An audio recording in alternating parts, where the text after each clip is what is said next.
Our first storyteller of the second half is Jeff Zimmerman. Jeff Zimmerman. So Jeff, why don't you come on up here? Sugar dumpling. There you go. So give him a big round of applause.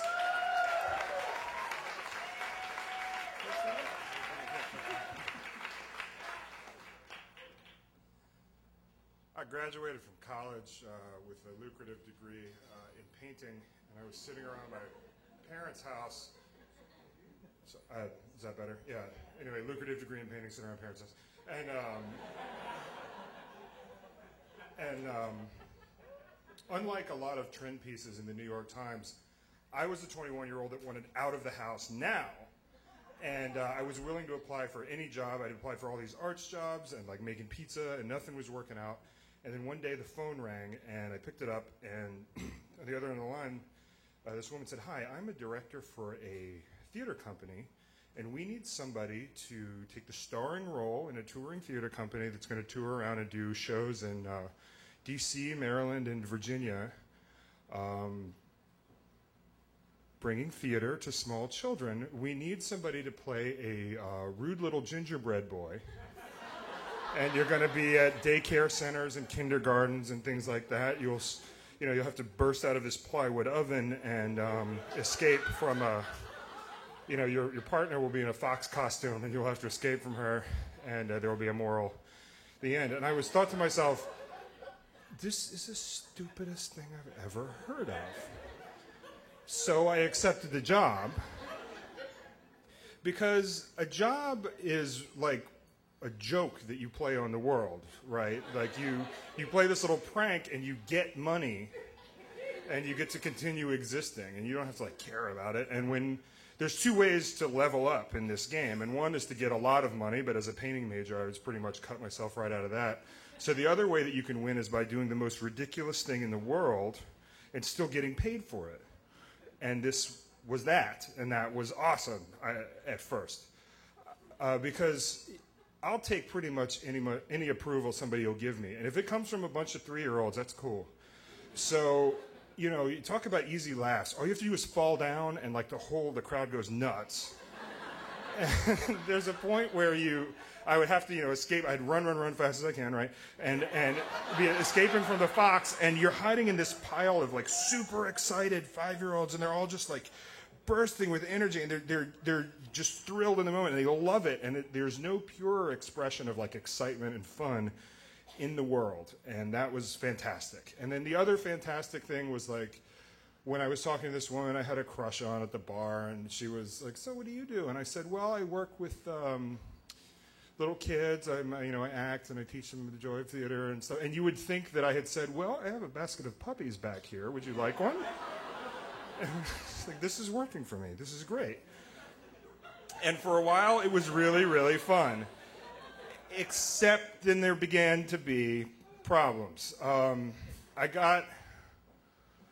Okay, for one thing, there's no dudes in early childhood education, because everybody thinks that every dude that wants to work around little kids is a creep. And when a little kid falls down, like, you can't really hug them and be like, it's going to be okay, because everybody's like looking to make sure they can see both hands at all times. And that feels weird. And so I was talking to one of the teachers after a play, and I thought it went well, and this little kid thought it went really well, and he came running up to me, and he gives me this big hug, and he was just the wrong height, and he just punches me right in the balls. And I had to choke back the cuss word, and I was just, mother. And everybody turned and looked, and the teacher said, "Oh, do you want an ice pack for that?" And I was just like, "No, just leave me alone. I'm going to sit in the van." And sit in the van, just breathing it out. And then the other thing, when you work around little kids, you get really sick because they're just leaking all the time. They look like a bunch of little glazed donuts. And you get everything. And I got like India sick. And I had just lying in my bathtub, letting it happen, and I missed a week of work, and there's no health insurance or vacation or sick time. You just got to lose out. And I had calculated this so that if I ate the bagels that my roommate brought home from the bagel shop every day and then cashed my paychecks, I would have exactly enough to pay my rent And getting sick wasn't part of the plan, so I fell behind on money. And since I spent like 12 to 15 hours a day driving around in a goddamn gingerbread costume, I didn't have a lot of time to make up the extra money, so I thought, well, what can I do? I'll sell plasma.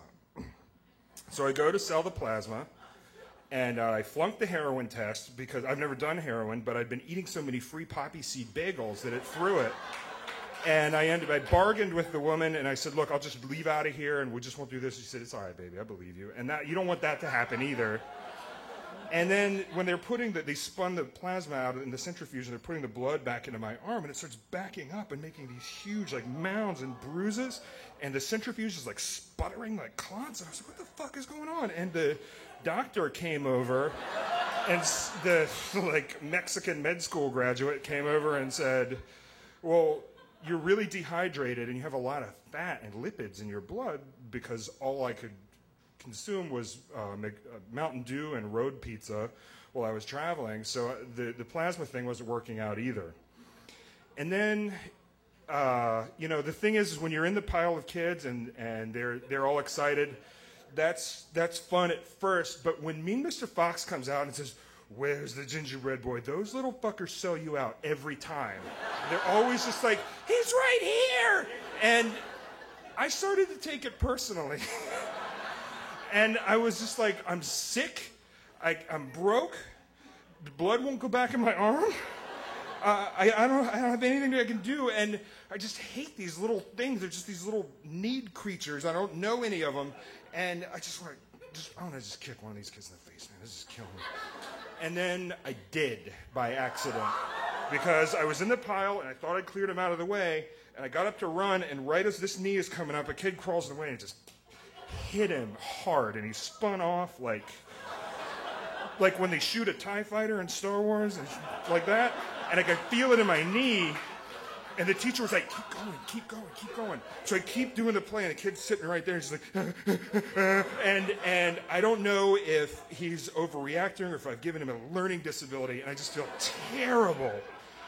And I just drove home and finished out the contract, and I wish I could say that I learned that jobs are not a joke you play on the world, and that I learned that when you do something as a joke with your little ironic detachment, you're doing it for real, but I didn't. It took like 8 years to figure that shit out. So, thank you.